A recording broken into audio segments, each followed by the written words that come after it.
श्री शिवाय दोस्तों, स्त्री की यह 3 चीजें पति को बर्बाद कर देती हैं, इन्हें कभी मत देखना। वे 3 चीजें कौन सी हैं? आइए इस कहानी के माध्यम से समझते हैं मित्रों। किसी नगर में एक सुदास नाम का राजा रहता था। राजा तो बड़ा बुद्धिमान था, बहादुर था, प्रजापालक था, नीतिवान था और धर्म कर्म में रुचि रखने वाला था। राजा और रानी में बड़ा प्रेम था, सब कुछ तो था, पर कोई संतान नहीं थी। यही बात सोचकर राजा और रानी दुखी रहते थे कि हमारे न होने पर हमारे राज्य को कौन संभालेगा।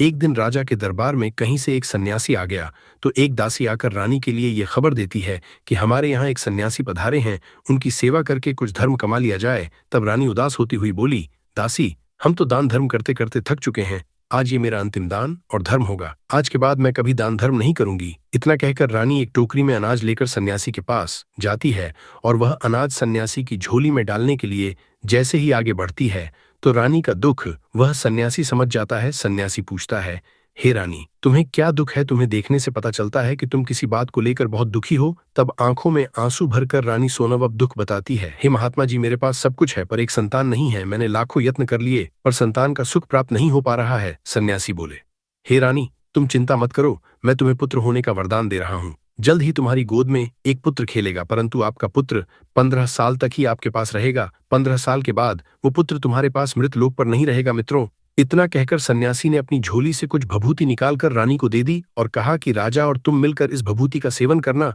भगवान की कृपा से बहुत जल्द तुम्हारी कोख से एक पुत्र रतन की प्राप्ति होगी। रानी सोनमती को वरदान देकर सन्यासी चला गया। सन्यासी के जाने के बाद रानी सोचने लगी, 141 साल ही सही, कम से कम 15 साल तक तो हमें पुत्र का सुख मिल ही जाएगा। कम से कम समाज के लोग मुझे बांझ तो नहीं कहेंगे, मेरे पति को निर्बंसिया तो नहीं कहेंगे। रानी सोचने लगी कि 15 साल तक मैं अपने पुत्र को खूब लाड़ प्यार करूंगी, उसे हर तरह से खुश रखूंगी। पुत्र के बारे में सोच सोचकर रानी बड़ी खुश होने लगी। इधर शाम को जब राजा साहब रानी के पास गए तो रानी ने सारी बात बताई कि एक सन्यासी ने उन्हें पुत्र होने का वरदान दिया है और उसे महात्मा ने हम दोनों को यह भभूति ग्रहण करने के लिए दी है। तब राजा कहते हैं, हे रानी, हम दोनों अब तक रोज दान धर्म देते आए हैं, गरीबों की सहायता करते आए हैं, यज्ञ भंडारों की तो गिनती ही नहीं है, लेकिन फिर भी हमें पुत्र प्राप्त नहीं हुआ। इससे सिद्ध होता है कि ईश्वर की कृपा हम पर नहीं है, हमसे भगवान रूठ गया है। यदि ईश्वर की कृपा होती तो हमें संतान प्राप्ति अब तक हो जाती। अब तो हम बूढ़े हो चुके हैं, अब क्या आश की जाए? आखिर सन्यासी के द्वारा दी गई इस भभूति से हमें अब इतनी उम्र में भला क्या संतान प्राप्त होगी? रानी सोनमती कहने लगी, महाराज, हमने अपनी जिंदगी में हजारों उपाय करके देख लिए, दान धर्म यज्ञ तप सब कर लिया, फिर भी कुछ प्राप्त नहीं हुआ। अब ये आखिरी उपाय और करके देख लो, न मालूम उस महात्मा ने किस भाव से हमें यह दिया है। मित्रों, राजा का हर व्यक्ति पर से विश्वास उठ चुका था, अब उसे किसी पर विश्वास नहीं रहा, लेकिन वह रानी के मन को इनकार करके दुखी नहीं करना चाहता था। यही सोचकर राजा भभूति का सेवन करने के लिए राजी हो गया। फिर दोनों ने भगवान का नाम लेकर उसे भभूति को खा लिया। मित्रों, कुछ दिनों के बाद उस भभूति ने अपना असर दिखाया, रानी गर्भ धारण कर लेती है। ये खबर जब राजा ने सुनी तो राजा की भी खुशी का ठिकाना नहीं रहा। कुछ दिनों बाद रानी एक पुत्र को जन्म देती हैं। पुत्र की खुशी में राजा ने अपने महलों में उत्सव मनाया, पंडितों को बुलवाकर बालक का नामकरण करवाया। वह बालक कितना भाग्यशाली है, ये जानने के लिए राजा ने अपने दरबार में बड़े बड़े विद्वान ज्योतिषियों को बुलवाया। ज्योतिषियों ने जब बालक की कुंडली देखी तो बालक के भाग को देखकर सारे ज्योतिषी चिंतित हो गए। राजा ने पूछा, हे ज्योतिष ब्राह्मणों, आप लोग क्या सोचकर चिंतित? तब ज्योतिषियों ने बताया, महाराज, आपका पुत्र आपके पास सिर्फ 15 वर्ष तक ही रहेगा। यही बात उस महात्मा ने भी बताई थी। ज्योतिषियों ने उस बात पर मोहर लगा दी। अब तो राजा और रानी सुनकर बड़े उदास हुए। फिर भगवान की इच्छा समझकर उस बालक का पालन पोषण करने लगे। वे दोनों सोचते थे कि संतानहीन होने से तो अच्छा है कि 15 साल के लिए संतान का सुख मिल जाए। उन्होंने बालक को पालने पोछने में, लाड़ प्यार देने में कोई कमी नहीं छोड़ी। राज परिवार में पलकर वो बालक बड़ा होने लगा। धीरे धीरे वह बालक 5 साल का हो जाता है। तब राजा साहब एक विद्वान आचार्य से बालक की शिक्षा कराते हैं, उसे वेद शास्त्रों का अध्ययन कराते हैं, अनेकों विद्याओं का उसे अभ्यास कराते हैं। धीरे धीरे राजकुमार शास्त्र विद्याओं में निपुण हो गया। धीरे धीरे करके राजकुमार 12 वर्ष की आयु में पहुंच जाता है। तब उसी समय पर महाराज एक अच्छी सी राजकन्या को तलाश करके अपने राजकुमार की बड़ी हंसी खुशी के साथ शादी कर देते। इधर राजकुमार की अवस्था 14 साल की हो जाती है। तब एक दिन राजकुमार अपने पिता से बोला, पिताजी, मैं अपने पूरे राज्य में घूमकर देखना चाहता हूँ, अपने राज्य का भ्रमण करना चाहता हूँ। अब तक मैं अपने राजमहल से निकलकर कहीं बाहर नहीं गया हूँ।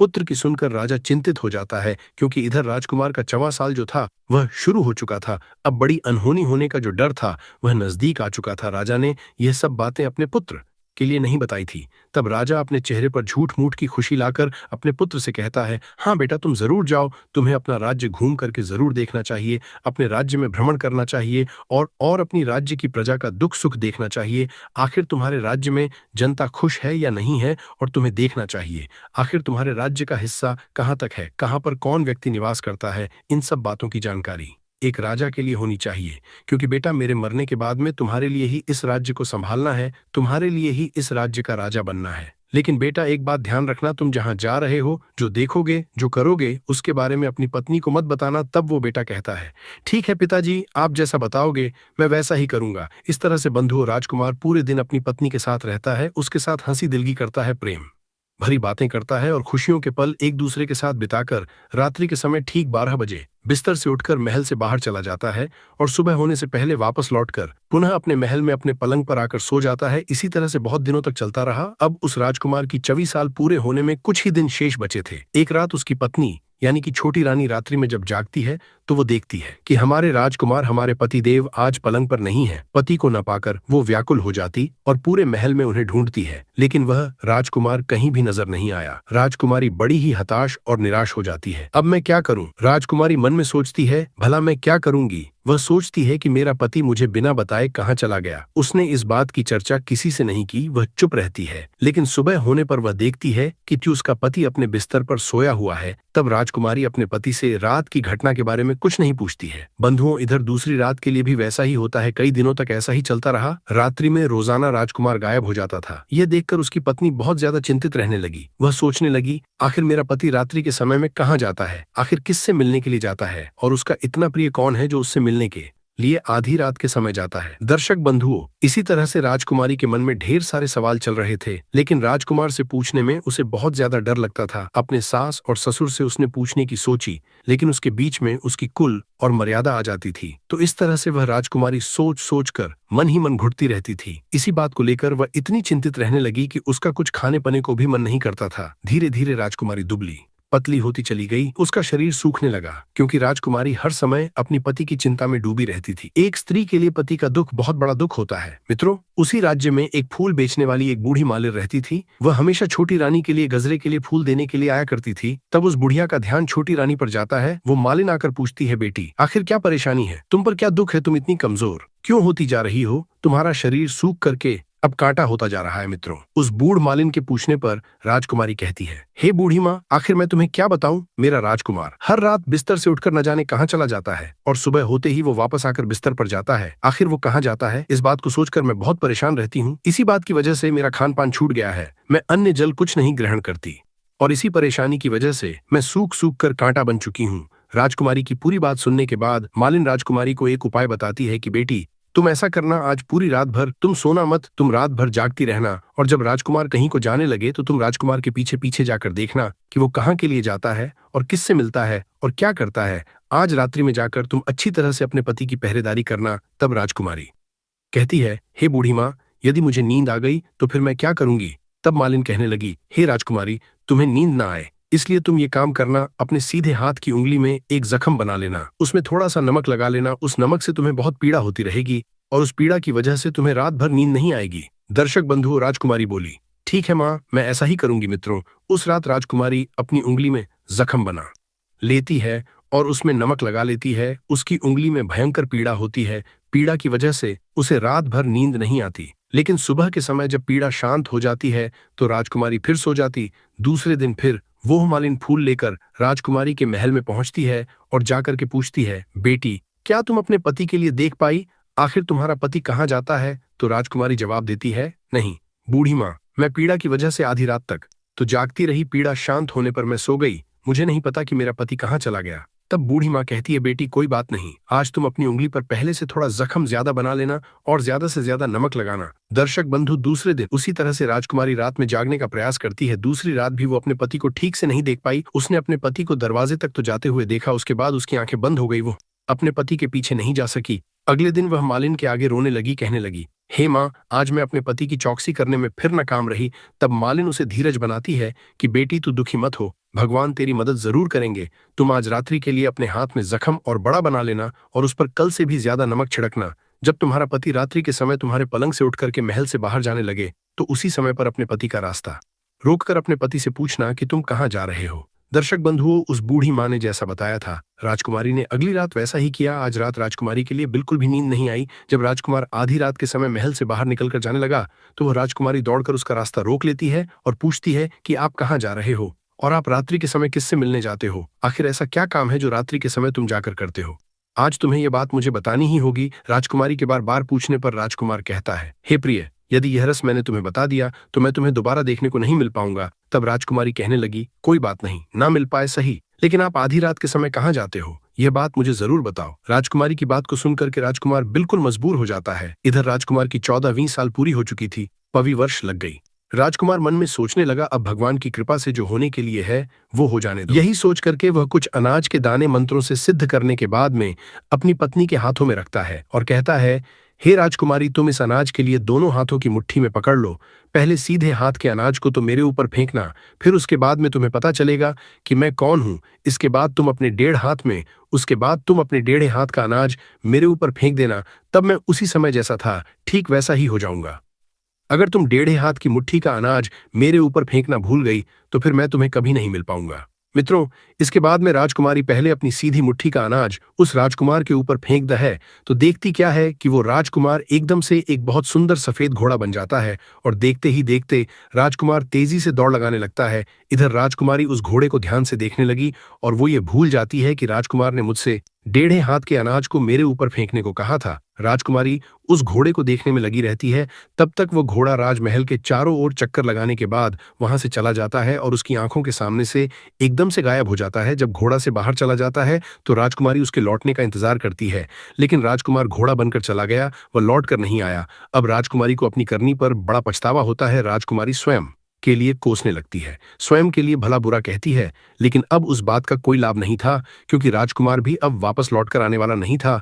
बंधुओं, इधर सुबह होते ही राजा और रानी के लिए राजकुमारी ये घटना बताती है। सुनकर उन्हें इस बात पर बड़ा ज्यादा दुख होता है। वे बहुत अधिक पश्चाताप करते हैं। राजा साहब समझ चुके थे कि हमें जिस बात का डर था वह अनहोनी घटना घट गई और अब तो राजा बेचारे चाहकर भी कुछ नहीं कर सकते थे।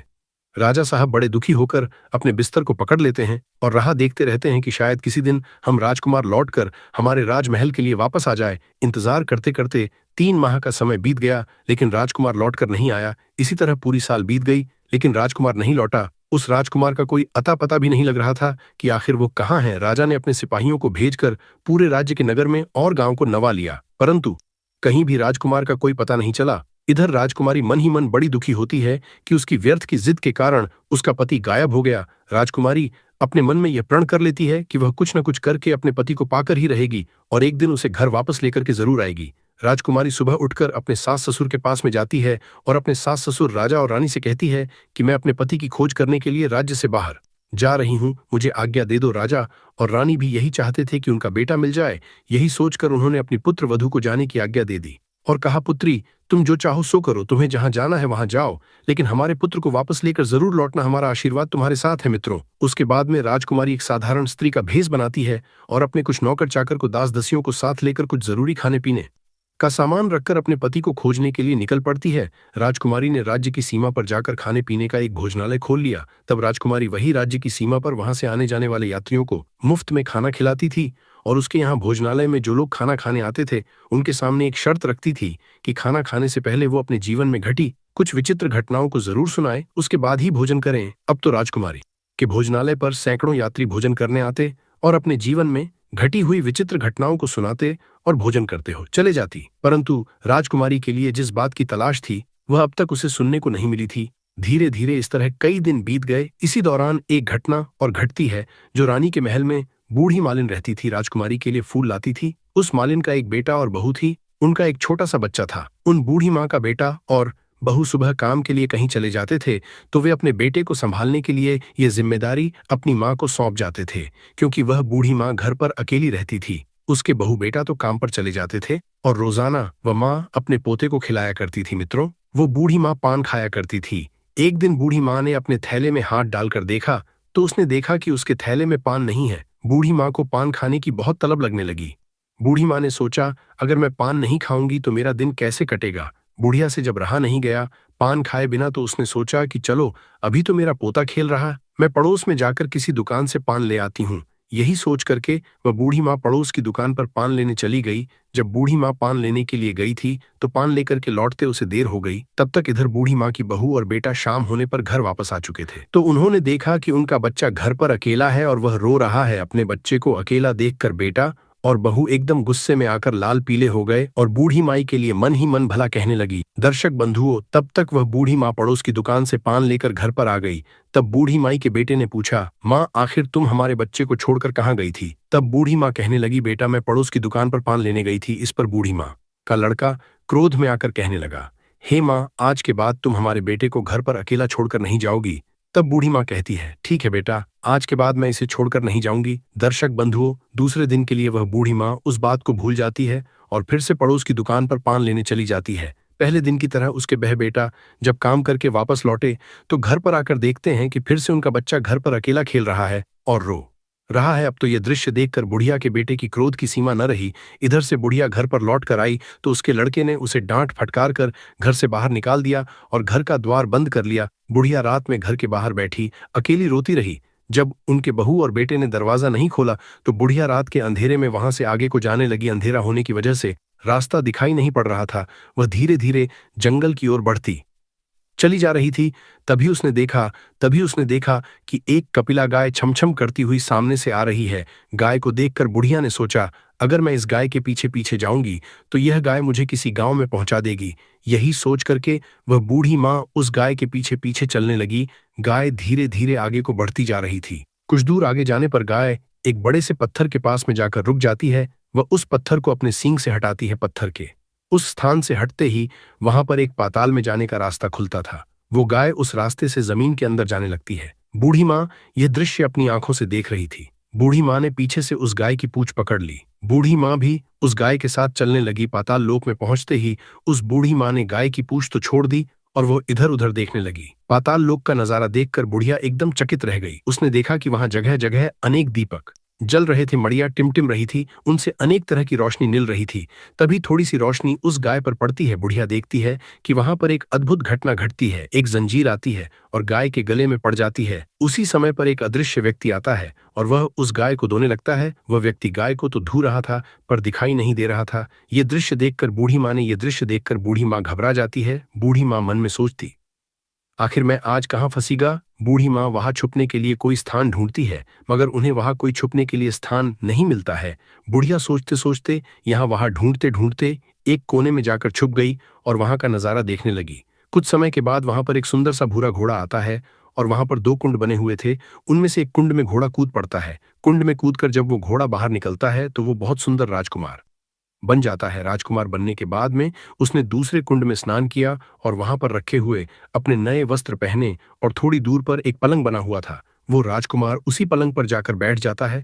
फिर उसके सामने अचानक से एक सुंदर भोजन की थाली आती है। वो राजकुमार उसके बाद में आकर के उसी पलंग पर बैठकर भोजन करता है। मित्रों, राजकुमार के कक्ष में एक तोता रहता था। वो तोता भी बड़ा सुंदर था। वो राजकुमार के सामने आकर बैठ जाता है। तब वह राजकुमार उस तोते से पूछता है, हे तोता, तुम मुझे यह बताओ कि मेरे माता पिता पृथ्वी पर क्या कर रहे हैं। तब वह तोता राजकुमार को बताता है कि हे राजकुमार, पृथ्वी लोक पर आपके माता पिता इस समय बहुत दुखी हैं। वे अपने बेटे को लेकर बड़े चिंतित रहते हैं। तब राजकुमार पूछता है, हे तोता, इस समय हमारे राज्य की देखभाल कौन कर रहा है और हमारी पत्नी क्या करती है। तब तोता राजकुमारी के बारे में बताता है कि आपकी पत्नी राजकुमारी ने राज्य की सीमा पर एक भोजनालय खोल लिया है और आपके पिताजी बूढ़े हो गए हैं, इसलिए आपके राज्य की देखभाल आपका प्रधानमंत्री करता है और वहां आपकी पत्नी भोजनालय खोलकर वहां आने जाने वाले यात्रियों से जो भोजन करने आते हैं उनसे न खबर पूछती रहती है और उन्हें भोजन कराती है। मित्रों, इतना पूछने के बाद में वो राजकुमार अपनी सैया पर सो जाता है। इधर वो बूढ़ी मालिन कोने में खड़ी खड़ी ये दृश्य देख रही थी। बूढ़ी माँ ने ऐसी घटना जिंदगी में कभी नहीं देखी थी। वह अपनी भूख प्यास सब भूल चुकी थी। उसे समझ नहीं आ रहा था कि मैं क्या करूं। इस तरह से पूरी रात निकल जाती है। सुबह होने पर वो राजकुमार फिर से घोड़ा बनकर चला जाता है और वो घोड़ा कहाँ गया उस बूढ़ी माँ के लिए इस बात का पता नहीं था। घोड़े के जाने के बाद में वो गाय भी एकदम से तेजी से पाताल लोक से बाहर निकलने के लिए आती है। तब बूढ़ी माँ ने सोचा, इस गाय के साथ मैं पाताल लोक में आ गई हूं तो गाय के साथ ही मुझे बाहर जाना चाहिए, नहीं तो पता नहीं कौन सी अनहोनी मेरे साथ घट जाए। गाय को दौड़ते हुए देख बुढ़िया माई ने भी गाय के पीछे पीछे सीट लगा ली और झपट कर उसकी पूंछ पकड़ ली। गाय की बूढ़ी माँ पृथ्वी पर आ जाती है और वह सुरंग का रास्ता फिर से उसी पत्थर से बंद हो जाता है। गाय तो जंगल की ओर चली जाती है और इधर बूढ़ी माँ उस दृश्य को देखकर एकदम बावली सी हो गई थी। उसने पाताल लोक में जो कुछ देखा था वह सब कुछ बूढ़ी माँ किसी को बताने के लिए उतावली हो रही थी। तब उसी समय पर बूढ़ी माई के लिए एकदम से याद आया कि हमारे राज्य की सीमा पर कोई राजकुमारी भोजनालय चलाती है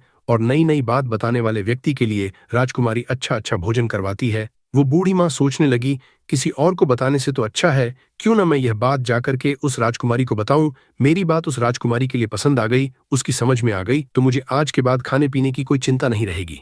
यही सोचकर बूढ़ी माँ उस राजकुमारी के भोजनालय पर पहुंच जाती है। भोजनालय के द्वार पर एक ढोल रखा हुआ था। बूढ़ी माँ ने तुरंत जाकर उस ढोल को बजा दिया। ढोल की आवाज सुनकर राजकुमारी ने सोचा कि आज कोई मुझे बहुत बड़ी बात बताने आया है। राजकुमारी ने तुरंत अपने सिपाहियों को आदेश दिया कि जाइए, आज भोजनालय पर कोई अतिथि आया है, उसकी जाकर खातिर खुशामद कीजिए। मित्रों, इधर राजकुमारी का आदेश पाते ही सिपाही दौड़कर उसी जगह पर पहुंच जाते हैं जहां बूढ़ी माँ खड़ी थी। उन्होंने देखा कि एक बूढ़ी माँ ढोल बजा रही है। यो ने पूछा, हे माँ, ये ढोल क्यों बजा रही हो? तब बूढ़ी माँ कहती है, बेटा, हमने सुना है कि यहाँ भोजनालय पर मुफ्त भोजन मिलता है, इसलिए आपके भोजनालय पर आई हूँ। तब सिपाहियों ने जवाब दिया, हे बूढ़ी माँ, तुम्हें भोजन तो मिल जाएगा, लेकिन उसके लिए तुम्हें कोई नई बात बतानी होगी। तब बूढ़ी माँ कहती है, हाँ बेटा, मैं एक बहुत ही नई बात जानती हूँ जिसे तुम सुनोगे तो दंग रह जाओगे।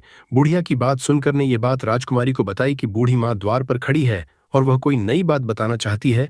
राजकुमारी ने सिपाहियों को आदेश दिया कि जो बुढ़िया यहाँ पर आई है उसके साथ अच्छा व्यवहार करना, उसकी खूब आदर सत्कार करना। मित्रों, राजकुमारी का आदेश पाते ही सिपाही लोग उस बूढ़ी माँ की सेवा में जुट जाते हैं। सुंदर सुंदर पकवानों से भरी हुई थाली उसके आगे रख देते हैं। बूढ़ी माँ कई दिनों से भूखी थी, आज उसने स्वादिष्ट भोजन देखा तो वह खाने लगी और खूब पेट भर के भोजन किया। भोजन करने के बाद सिपाही उस बूढ़ी माँ को राजकुमारी के पास ले जाते हैं। राजकुमारी ने उस बूढ़ी माँ को देखते ही पहचान लिया।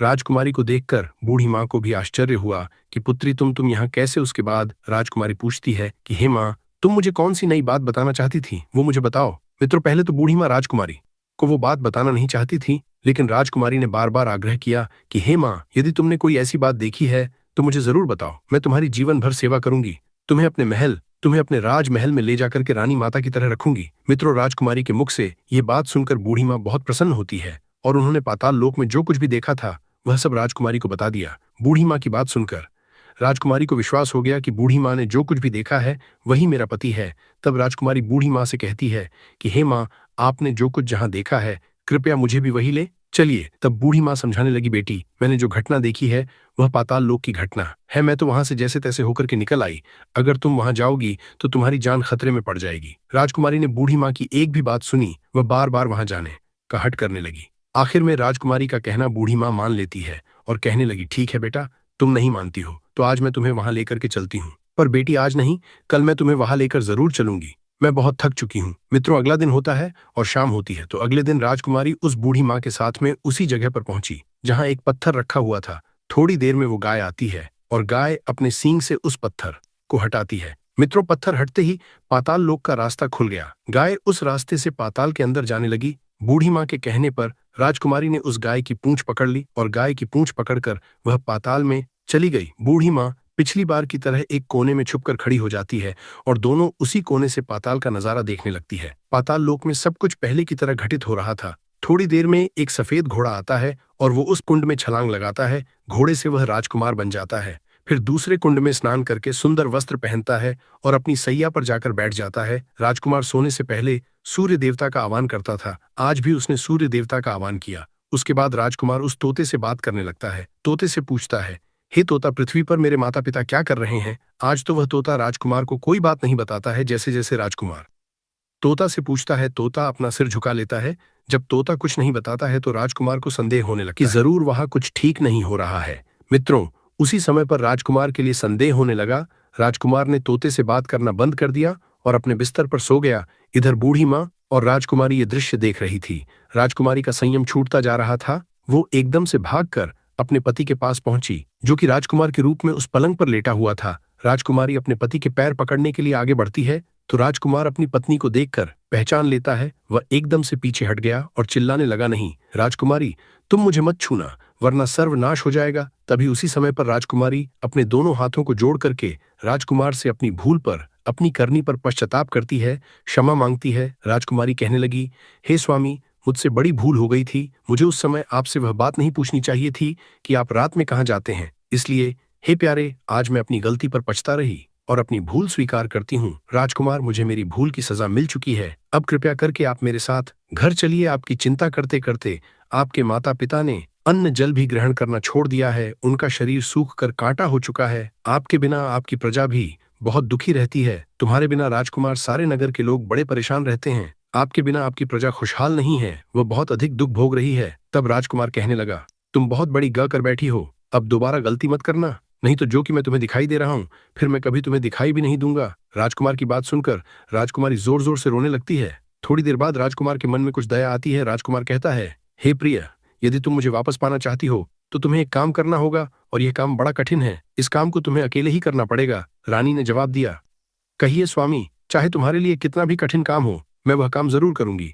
मित्रों, इसके बाद में राजकुमार ने उसे बताया कि हे राजकुमारी, इस पाताल से ऊपर जाते ही तुम्हें एक बहुत बड़ा घना जंगल नजर आएगा, और ऐसे 6 जंगल पार करके 7वां जंगल जब मिलेगा, उस जंगल में वह जंगल सबसे ज्यादा घना होगा। उस जंगल के बीचों बीच में एक पीपल का वृक्ष है। उसके आसपास की जगह के तुम पत्ते झाड़ियों को काटक फेंक देना और उस जगह को साफ सुथरा कर देना। उस वृक्ष के पास में अनेकों तरह के प्राणियों की सभा लगती है। शेर, चीता, भालू, बंदर, अनेकों पशु पक्षी वहां पर रहते हैं। उन समस्त जानवरों को वहां से भगाकर तुम उस जगह को साफ कर देना, उसको गोबर से लीप पोत देना और गंगा जल से पवित्र कर देना। फिर तुम वहां पर बहुत सुंदर रंगोली बनाना, फिर उस जगह पर बैठकर पूजा पाठ करना, फिर उसके बाद में उस वृक्ष की भी पूजा करना। यह काम तुम्हें दोपहर से पहले करना है। दोपहर से पहले ही तुम्हें उस जगह पर बैठकर सूर्य नारायण का आह्वान करना है, उनका जप करना है। दोपहर से पहले उस स्थान पर सूर्य देवता उतरेंगे। तब भगवान सूर्य देव उस जगह के लिए देखकर प्रसन्न हो जाएंगे और कहेंगे कि जिस किसी ने भी ये सब किया है, उस व्यक्ति को मैं मनचाहा वरदान दूंगा। तो तुम सूर्य देवता से उनके रथ का दाहिना घोड़ा मांग लेना, और सूर्य देव जब हाँ कह दे, उसके बाद मैं तुम्हें मिल जाऊंगा। दर्शक बंधु, इतनी बात कहने के बाद मैं राजकुमार अपने ही पलंग पर सो गया और इधर रानी भर होने की राह देखने लगी। भर होते ही वह बुढ़िया के साथ में गाय की पूंछ पकड़कर पाताल लोक से बाहर आ गई। ऊपर आने के बाद में राजकुमारी बूढ़ी माई से कहने लगी, अम्मा, अब मैं यहाँ से अकेले ही आगे के लिए जाऊँ? अब तुम ऐसा करो, जहां पर मेरा भोजनालय है तुम वहां चली जाओ। मित्रों, इधर राजकुमारी आगे के लिए चल देती है और कई जंगलों को पार करती हुई वह साथ में जंगल में पहुंच जाती जो राजकुमार ने बताया था, और किसी तरह से राजकुमारी बाह पर रहने वाली शेर, चीता, भालू, बंदरों को वहां से भगाकर उस जगह की लिपाई पताई करती है, उसे साफ सुथरा बनाती है, और जगह को साफस करने के बाद राजकुमारी चली जाती है। दूसरे दिन वह दोपहर होने से पहले फिर उस जगह पर पहुंच जाती है और वहां पर जाकर उसने गंगा जल को छिड़क कर उस जगह के लिए पवित्र किया। उसके बाद में राजकुमारी सूर्यदेव का ध्यान करने के लिए बैठ जाती है। मित्रों, जैसा कि राजकुमारी के लिए पाताल लोक में राजकुमार ने बताया था, ठीक वैसा ही राजकुमारी करने लगी। अब हुआ क्या, ठीक 12 बजे सूर्य भगवान का रथ उसी वृक्ष के समीप आकर रुकता है। जब सूर्य भगवान ने रथ से नीचे के लिए देखा तो वहां का पवित्र वातावरण देखकर सूर्यदेव बड़े प्रसन्न हुए। सूर्यदेव कहने लगे, जिस किसी ने यह काम किया है वो व्यक्ति मेरे पास आकर मुझसे मनचाहा वरदान मांग ले, बिना कुछ सोचे समझे। आज मैं उसे मुंह मांगा वरदान दूंगा। जैसे ही राजकुमारी ने सूर्यदेव के यह वचन सुने तो राजकुमारी बिना समय गवाए सूर्य देवता के सम्मुख पहुंच गई और उन्हें प्रणाम करके खड़ी हो गई। हे भगवान, इस जगह की साफ सफाई करने वाली, इस जगह को पवित्र बनाने वाली मैं हूं। सूर्यदेव ने कहा, अच्छा देवी, यदि तुमने इस जगह को पवित्र किया है तो आज मैं तुम्हें वरदान देता हूं। तुम्हारे मन में जो हो वो मुझसे मांग लो। तब राजकुमारी ने जवाब दिया, हे सूर्य देवता, मुझे आप अपने रथ का दाहिना घोड़ा दे दो। तब सूर्यदेव कहने लगे, नहीं नहीं, मैं तुम्हें और कुछ भी दे सकता हूँ, लेकिन अपने रथ का दाहिना घोड़ा नहीं दे सकता। मेरे पास मेरे रथ के अलावा 12 घोड़े और है। तुम चाहो तो उनमें से कोई घोड़ा मांग लो, लेकिन मैं तुम्हें अपना दाहिना घोड़ा नहीं दे सकता। मित्रों, सूर्यदेव के इनकार करने पर भी राजकुमारी बार बार उनके रथ के दाने घोड़े को ही मांगती जा रही थी। कहने लगी, हे देव, यदि आपने अपने रथ का दाहिना घोड़ा नहीं दिया तो मैं अपने प्राण त्याग दूंगी। राजकुमारी की बात सुनकर सूर्य देवता बड़े मजबूर हो जाते हैं, क्योंकि सूर्यदेव ने राजकुमारी के लिए वचन दिया था। आज उन्हें अपने वचन की लाज रखनी थी। सूर्यदेव राजकुमारी के द्वारा दिए गए उस वचन से पलट नहीं सकते थे। सूर्यदेव ने जवाब दिया, ठीक है, जाओ, मैंने तुम्हें अपना दाहिना घोड़ा दिया, लेकिन वह घोड़ा तुम्हें यहाँ पर नहीं, पाताल लोक में मिलेगा, वहां से जाकर ले आना। राजकुमारी कहने लगी, सूर्यदेव, पाताल लोक तो क्या है, वह अपने घोड़े को पाने के लिए कहीं भी जा सकती है। राजकुमारी को वरदान देकर सूर्य देवता अंतर्धान हो गए। इधर राजकुमारी अपने भोजनालय पर लौट आई और शाम को बूढ़ी माँ को लेकर उस पत्थर के पास पहुंच जाती है। जैसे ही शाम होती है वहां पर वह कपिला गाय आती है। उसने अपने सींग को मारकर सुरंग का वह पत्थर हटा दिया। जैसे ही गाय उसके अंदर जाने को हुई तो राजकुमारी ने उस गाय की पूंछ पकड़ ली। राजकुमारी और वो बूढ़ी माँ पाताल लोक में पहुंच गए। फिर से उनके सामने उसी तरह की घटना होती है। घोड़ा आया और कुंड में स्नान करने के बाद वह राजकुमार बन जाता है और अपने पलक पर जाकर बैठ जाता है। उसके खाने के लिए भोजन का थाल आता है। भोजन करने के बाद राजकुमार ने फिर से उस तोते से सवाल किया कि धरती पर उसके माता पिता कैसे हैं। तो तोते ने बताया, राजकुमार आपके माता पिता आपकी चिंता में बिल्कुल मरने की स्थिति में है। राजकुमार की आंखों में यह सुनकर आंसू आ जाते हैं। उसके बाद उसने पूछा कि हे तोता, मेरे राज्य को कौन चला रहा है। तोते ने बताया कि आपके राज्य को आपका प्रधानमंत्री चला रहा है और धीरे धीरे वो तुम्हारे राज्य का माल खजाना सब हड़प कर चुका है। वह प्रजा पर बड़ा जुल्म ढा है, बहुत अत्याचार करता है। इस तरह तोता के मुख से इस बात को सुनकर के राजकुमार को बड़ा क्रोध आता है। अब राजकुमार पूछने लगा, हे तोता, आखिर अब मेरी पत्नी क्या कर रही है। इतना सब सुनने के बाद में तोता अब कुछ नहीं कहता है, वो बिल्कुल चुप हो जाता है। अब रानी का संयम जवाब देने लगा। वह दौड़ करके अपने पति के सम्मुख आ पहुंची। तब उसी समय पर राजकुमार रानी से कहने लगा, हे राजकुमारी, अब मैं तुम्हें प्राप्त हो चुका हूं। तुमने अपने तप और भक्ति से मुझे जीत लिया है। तब राजकुमारी ने जवाब दिया, हे स्वामी, क्या अब आप फिर से घोड़ा तो नहीं बनो। राजकुमार ने जवाब दिया, नहीं रानी, तुमने मुझे सूर्य देवता से मांगा है, इसलिए मैं तुम्हारा हूं। अब मैं दोबारा घोड़ा कभी नहीं बनूंगा। तब राजकुमारी से उस राजकुमार ने कहा, हे राजकुमारी, तुमने मुझे प्राप्त करने के लिए इतनी सारी मुसीबतें उठाई, इतने सारे कष्ट उठाए हैं। सूर्य देव ने मुझे सदा के लिए उस जन्म से मुक्त कर दिया है। राजकुमार ने बड़े ही प्यार से राजकुमारी के लिए गले लगाया और अपने वस्त्रों से उसके आंसू पछे। रात बिताने के बाद में जब सवेरा होता है तो वो गाय पृथ्वी लोक पर आने लगती है। वो राजकुमार अपनी पत्नी को लेकर उस बूढ़ी माँ के साथ गाय की पूंछ पकड़कर पृथ्वी पर आ जाता है। ऊपर आने पर बूढ़ी माँ और राजकुमार सीधे भोजनालय पहुंचते हैं। उन्होंने जाकर वहां का सब सामान लोगों में बांट दिया और अपने भोजनालय पर ताला लगाकर अपने राज्य के लिए लौट गए। घर आकर देखा कि वो प्रधानमंत्री राजकुमार को देखकर घबरा जाता है। दरअसल प्रधानमंत्री ये समझता था कि राजा का कोई बेटा तो है नहीं, इसलिए राजा भी बहुत बूढ़ा हो चुका है। अब तो राज उसी का है। अब तो राजकुमार ने उस प्रधानमंत्री के लिए बंदी बनाकर कैद खाने में डाल दिया और पहले की तरह अपना राज सिंहासन सब कुछ अपने हाथ में ले लिया। उसके बाद राजकुमार अपने बूढ़े माता पिता से मिलने जाता है। तब राजकुमार जाकर देखता है कि उसके माता पिता उसके वियोग में बिल्कुल सूख कर कांटा हो चुके हैं। अपने बेटा को आया हुआ देखकर राजा और रानी की आंखों में आंसू बहने लगते हैं। वे दोनों अपनी बढ़ती उम्र के कारण बेटा की राह देखते देखते बूढ़े हो चुके थे। उनके शरीर में किसी तरह की कोई ताकत नहीं बची थी। अपने पुत्र को जैसे ही उन दोनों ने देखा तो एकदम से गले लगा लिया। बड़े प्यार के साथ अपने बेटे को सहलाने लगी। अपने बेटा को प्राप्त करने के बाद में राजा और रानी के शरीर में एकदम जान आ जाती है। कुछ दिनों में ही वो बिस्तर से उठकर बैठने लगी। राजकुमार के लौटने की खबर पूरे राज्य में फैल गई। मित्रों, अब तो उस राज्य की प्रजा बड़ी खुशी हुई। राजकुमार रथ पर बैठकर अपनी पूरी प्रजा को दर्शन देता है और वचन देता है कि अब तुम पर कोई जुल्म नहीं करेगा। मेरे पिता के समर्थ होने पर धूत मंत्री अपनी मनमर्जी करने लगा था, उन्हें मैंने बंदी गृह में डाल दिया है। अब आप पर कोई नहीं करेगा। दोस्तों, इस तरह से राजा सुदास और रानी सोनव अपने पुत्र को राजा बनाने के बाद ईश्वर की भक्ति करने के लिए जंगल को चले जाते हैं और इधर राजकुमार अपनी प्रिया के साथ हंसी खुशी से अपना राजकार्य करने लगता है। कहानी का तात्पर्य ये है, अगर किसी स्त्री की पति भक्ति सच्ची है तो वो विधाता के लेख को भी बदल सकती है। पतिव्रता ने तो ब्रह्मांड के सबसे बदेवता को भी अपने बस में कर लिया था। ये कितनी बड़ी बात थी। मित्रों, राजकुमार अपनी पत्नी राजकुमारी को समझाता है, हे प्रिय स्त्रियों में ये सबसे बड़ी कमी होती है कि जिस काम की जिद कर जाए तो फिर वे उसे करवाकर ही मानती है, चाहे उसके लिए उन्हें कितनी ही बड़ी कीमत चुकानी क्यों न पड़े।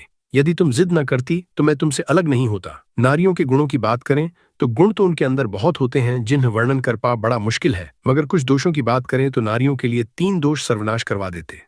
पहला दोष होता है व्यर्थ की हट, दूसरा दोष होता है झूठा रोना और तीसरा दोष होता है कटुबाणी। देवी द्रौपदी के हट ने महाभारत करवा दिया था। सूपनखा के झूठे रोने ने रावण का वंश बंटवा दिया और स्त्रियों की कर्कश वाणी ने न जाने कितने घरों को जड़वा दिया कि वाणी में अमृत भी होता है और विष भी होता है। ये उसके ऊपर है कि वो किसे अमृत पिलाती है और किसे विष। लेकिन नारी के त्याग, प्रेम और तपस्या की बात करें तो उसकी कोई सीमा नहीं है। पति के प्राण बचाने के लिए यमलोक तक भी नारी पहुंच जाती है और दोषों की बात करें तो अपनी पति की मृत्यु का कारण भी स्वयं बन जाती है। मित्रों, यह कहानी कैसी लगी अपने कमेंट सेक्शन में अपनी राय जरूर देना। मिलते हैं आपसे अगली वीडियो में एक और चर्चा के साथ। आप सभी का बहुत बहुत धन्यवाद। जय श्री कृष्ण। इसलिए अगर आप भी चाहते हैं कि आपके ऊपर माता लक्ष्मी का आशीर्वाद हो, भगवान भोलेनाथ आपको आशीर्वाद दे, तो ये वीडियो बिना भगाए अंत तक देखिएगा, क्योंकि इस वीडियो में आज आपको पता चलेगा कैसे नींबू के 10 उपाय करके आप अपने जीवन की हर परेशानी को खत्म कर सकते हैं।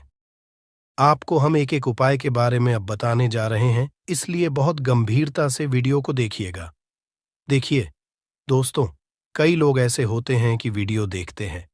यकीन मानिए, अगर आपने एक पॉइंट भी मिस कर दिया तो आप अपना ही नुकसान करेंगे, क्योंकि अधूरा ज्ञान हमेशा खतरनाक साबित ही हुआ है। इसलिए वीडियो को अंत तक जरूर देखिएगा दोस्तों। सबसे पहले तो आप लोग कमेंट बॉक्स में आकर हर हर महादेव लिख दें, क्योंकि अगर भगवान भोलेनाथ ने किसी को आशीर्वाद दे दिया तो उसका काल भी कुछ नहीं बिगाड़ सकता। और वीडियो लाइक करके तुरंत चैनल को सब्सक्राइब कर दे दोस्तों। हर हर महादेव कमेंट बॉक्स में लिखना मत भूलिएगा। तो सबसे पहले आखिर कौन से वो 10 उपाय हैं जिसके लिए हमने ये बनाया है, तो बहुत ही ध्यान से सुनिएगा। तो पहला उपाय है बुरी नजर से बचने के लिए। अच्छा, आप लोगों ने अक्सर देखा होगा, ट्रक जब चलता है, गाड़ियां जब चलती है, या छोटी दुकानें होती हैं या फिर बड़ी दुकानें होती हैं, उसमें नींबू और मिर्च टंगा हुआ होता है। इसका मुख्य कारण क्या है, आज हम आपको बता देते हैं। देखिए, कहा जाता है कि जब भी लू चलती है और आप अपनी जेब में प्याज रख लेते हैं, तब आपको लू नहीं लगती है, या जहां पर गर्मी ज्यादा होती है वहां पर रखते हैं, तो प्याज जो होता है वो गर्मी को सुख है। अगर आपका व्यापार अच्छा चल रहा है और कोई व्यक्ति आपकी दुकान पर नजर लगा देता है, आपके बिजनेस पर नजर लगा देता है, तो यकीन मानिए, एक कहावत कही गई है कि नजर से तो हरा पेड़ भी सूख जाता है। इसी तरीके से जो चलता हुआ व्यापार होता है वो तक बंद हो जाता है। अगर किसी व्यक्ति ने आपके ऊपर नजर लगा दी है, तो इसीलिए लोग क्या करते हैं कि अपनी दुकान में नींबू और मिर्ची रखते हैं। इसका जो मुख्य कारण है बताया गया है कि नींबू का खट्टा और मिर्ची का तीखापन जो होता है वो बुरी नजर वाले व्यक्ति की को भंग कर देता है, जिससे वह अधिक समय तक खुद को असरदार नहीं पाता है। यह हिंदू पुराणों में साफ साफ लिखा हुआ है, जिसका मतलब यह है कि अगर आपका व्यापार चल रहा है और आप किसी का भी बुरा नहीं चाहते हैं, और कोई व्यक्ति आपका बुरा चाहते हुए आपके ऊपर लगातार नजर लगवा रहा है, आपके ऊपर तंत्र विद्या करवा रहा है, बुरी आत्मा पीछे लगवा रहा है, और अगर आपने पहले से ही नींबू टांग रखा है, तो यह सारा प्रभाव उल्टा उसके ऊपर पड़ जाएगा और वह बर्बाद हो जाएगा। इसलिए अगर आप कोई भी करते हैं तो नींबू और मिर्ची को टांग करके रखिएगा दोस्त। दूसरा इसका जो उपाय होता है वो वास्तु दोष को मिटाने के लिए होता है। वास्तु ज्ञान में अगर आप अध्ययन करते हैं तो उसमें एक चैप्टर है, पूरे नींबू के ऊपर लिखा हुआ है, मतलब एक अध्याय पूरा चैप्टर लिखा हुआ है। वास्तु ज्ञान की अगर आप किताब लेकर है, उसमें अध्याय नंबर 21 पे जाइए। वहां पर नींबू के बारे में साफ साफ लिखा हुआ है। जिस घर में भी नींबू का पेड़ होता है वहां पर नकारात्मक ऊर्जा कभी भी अपना सक्रियपन नहीं कर है। नींबू के आसपास का वातावरण शुद्ध रहता है। नींबू घर के वातावरण को एकदम सकारात्मक शक्तियों से भर देता है दोस्त। तो किसी व्यक्ति के घर पर अगर नकारात्मक शक्तियों का वास हो चुका है तो यकीन मानिए उसके घर कभी भी बरकत नहीं हो सकती है। उसके घर के लोग आपस में लड़ाई करते रहेंगे, धन के सारे मार्ग बंद हो जाएंगे, घर के खर्चे बढ़ जाएंगे, कर्ज के माया जाल में वो फंसता चला जाएगा। परंतु अगर आपके घर पर नींबू का पेड़ है तो आपके घर में सिर्फ सकारात्मक शक्तियां आएंगी। आपके घर का वातावरण बहुत अच्छा बना रहेगा। घर के आपसी लोगों में हमेशा बनती रहेगी।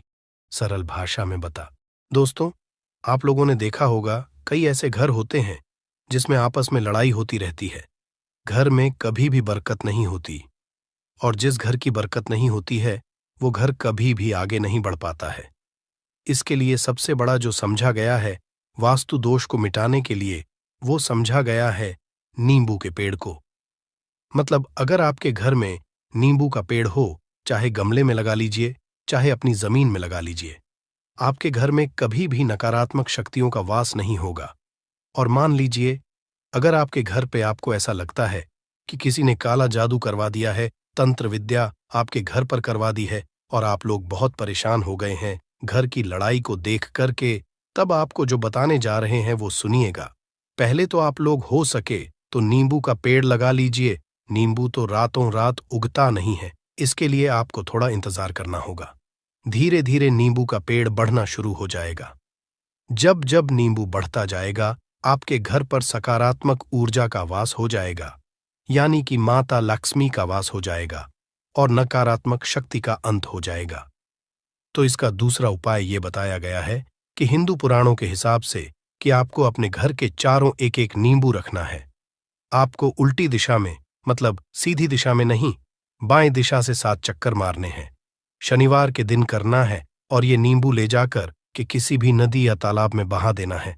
ये 4 नींबू अगर आप नदी और तालाब में बहा दिए, आपके घर में जो भी गलत प्रभाव था, बुरी नजर थी, तंत्र विद्या किसी ने करवा रखी थी, बुरी आत्मा थी, नकारात्मक शक्तियों का वास था, वो सब कुछ खत्म हो जाएगा। उन्हीं नींबू के साथ वो चला जाएगा। वो नींबू अपने आप इतनी ताकत रखते हैं कि वो अपने आप में उन नकारात्मक शक्तियों को रख लेते हैं और अपने साथ में बहा ले जाते हैं। इसलिए कोशिश कीजिए तालाब या बहती नदी में ही बहाइएगा। दोस्तों, नींबू का तीसरा उपाय जो है वो सफलता के लिए समझा गया है। मतलब आप लोग अगर नौकरी की तैयारी कर रहे हैं या नौकरी कर रहे हैं, आपको प्रमोशन नहीं मिल रहा है, आप लोग कर्ज के मायाजाल में फंसे हुए हैं, तो अब आपको एक एक चीज करके हम बहुत आराम से समझाने जा रहे हैं, तो बहुत ध्यान से सुनिएगा। परंतु अभी तक आपने वीडियो को लाइक नहीं किया है तो वीडियो को तुरंत लाइक कर दीजिएगा। देखिए, अगर आप बहुत मेहनत करते हैं, आपको मेहनत का परिणाम, आपको फल नहीं मिल रहा है और आप थक चुके हैं, आप नौकरी की तैयारी कर रहे हैं परंतु आपको नौकरी नहीं मिल पा रही है। आप इंटरव्यू तो देने जाते हैं परंतु इंटरव्यू में आपका सिलेक्शन नहीं होता है, तो इसके लिए वास्तु ज्ञान में साफ साफ लिखा हुआ है, आपको हनुमान जी के मंदिर में जाना है। बहुत ध्यान रखिएगा, ये मंगलवार का दिन ही होना चाहिए। जब आप लोग जाएं हनुमान जी के मंदिर में, 1 नींबू और 4 लोग हनुमान जी के में जब प्रवेश आप करें तो मैं 4 लौंग को गाड़ दें और वहां पर बैठ जाए, पालती मार के आराम से बैठ जाए और हनुमान चालीसा का पाठ करें। हनुमान चालीसा का पाठ करते हुए आपको इस नींबू को, जिसमें हमने 4 लौंग गाढ़ी हैं, उसको भगवान हनुमान जी महाराज को अर्पित कर दें।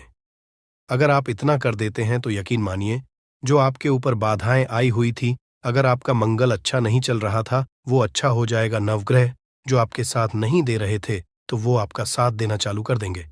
दुर्भाग्य जो आपके पीछे पड़ा हुआ था वो में बदल जाएगा। परंतु हनुमान चालीसा मन में पढ़िएगा, बोलकर मत पढ़िएगा। अगर आप लोग हनुमान जी महाराज के सामने जाकर इतना उपाय कर देते हैं तो यकीन मानिए, आपके जीवन में अगर आप कंपटीशन की तैयारी कर रहे हैं तो आपको नौकरी मिल सकती है। नौकरी कर रहे हो तो प्रमोशन मिल सकता है और हर तरीके की सफलता मिल सकती है, जिसके लिए आप लोग तरस रहे थे।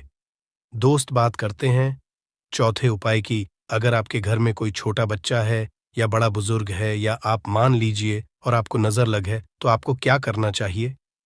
इसमें नींबू का बहुत ही उपयोग समझा गया है।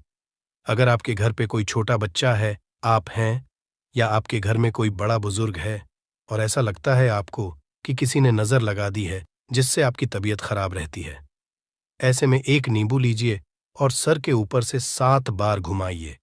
सिर्फ 1 नींबू लेना है और ऐसे चाकू का इस्तेमाल कीजिए जिसका कभी उपाय ना हुआ हो। उस चाकू से उस नींबू को 2 भागों में काट दीजिए और इसको ले जाकर के घर के बाहर, घर से कहीं भी दूर में जमीन में गाड़ दीजिए। सिर्फ इतना कर दीजिए, जो भी आपके ऊपर नजर लगी हुई होगी वो नींबू अपने साथ उतार ले जाएगा और आपके ऊपर से वो नजर उतर जाएगी। 205वां वास्तुशास्त्र के अध्याय नंबर 31 में साफ साफ लिखा हुआ है, व्यापार के लाभ जिसमें इस्तेमाल होगा नींबू। ये एक अध्याय है जिसको अगर आप लोग पढ़ते हैं तो इसमें आप लोग ये पाते हैं नींबू का अगर आप लोग सही तरीके से उपाय करते हैं तो आपको अपने व्यापार में वृद्धि देखने को मिलेगी। देखिए अब आपको क्या है।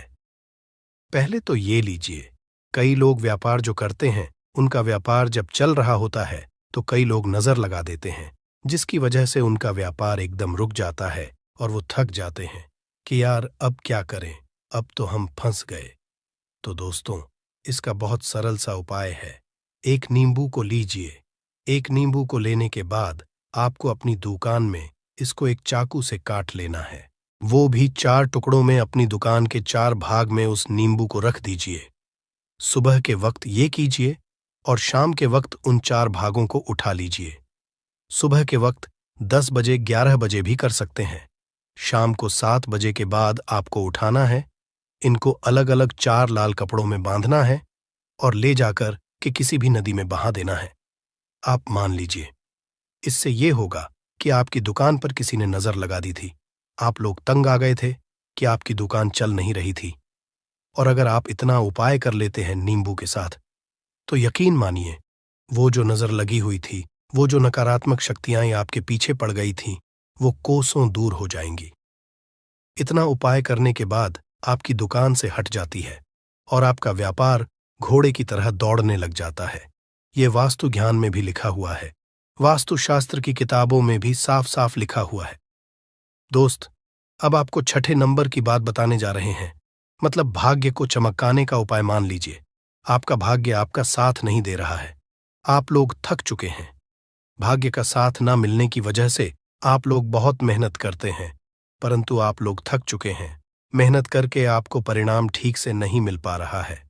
तो यकीन मान लीजिए दोस्तों, किसी न किसी ने आपके ऊपर टोटका करवा रखा है। आप नौकरी की तैयारी करके थक चुके हैं और आपको नौकरी नहीं मिल पा रही है। और इसी तरीके की बातें हो रही हैं कि आप लोग बहुत परेशान हो गए हैं। शादी नहीं हो रही है और व्यापार नहीं चल रहा है। तो इसके लिए बहुत आसान आपको जो हम उपाय या तरीका बताने जा रहे हैं, वो ध्यान से सुनिएगा। देखिए, ऐसा है कि आप लोग अगर नौकरी कर रहे हैं और आपका सिलेक्शन नहीं हो पा रहा है और व्यापार में वृद्धि नहीं हो पा रही है और घर आपका बन नहीं पा रहा है और आप लोगों को नकारात्मक शक्तियों का प्रभाव दिख रहा है, आपके अंदर का वास होता चला जा रहा है, तो सिर्फ आपको ये करना है कि एक नींबू लेना है, उसको गंगा जल से अच्छी तरीके से धो लेना है। आप लोगों को करना ये है